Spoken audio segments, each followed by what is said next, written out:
নমস্কার বন্ধুরা। তো আজকে আপনাদের সাথে শেয়ার করতে চলেছি খাসির মাংস লাল লাল ঝোল।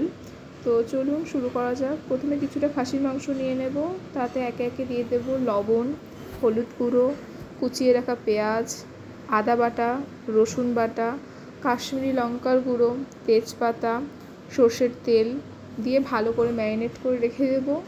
আপনারা তো সবাই জানেন মাংস যত ভালোভাবে ম্যারিনেট করা হবে তত মাংস টেস্টি হবে। তো ওপর থেকে অল্প একটু গোলমরিচ দিয়ে দিয়েছি, দিয়ে কিছুক্ষণ ম্যারিনেট করে রেখে তারপরে কড়াই সর্ষের তেল দিয়ে সেই ম্যারিনেট করা মাংসটা দিয়ে দেব।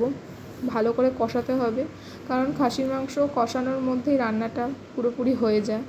সিদ্ধ হওয়ার একটা বিষয় থাকে খাসির মাংস, তো আমরা পুরোটা কড়াইয়ের মধ্যেই কষাবো। আর আমরা গরম জল দিয়ে দিলাম, তারপর আরও একটু কষিয়ে নিলেই খাসির মাংস লাল লাল ঝোল রেডি। আজকের রেসিপিটা কেমন লাগলো কমেন্ট করে জানাবেন। অসংখ্য ধন্যবাদ ভিডিও দেখার জন্য।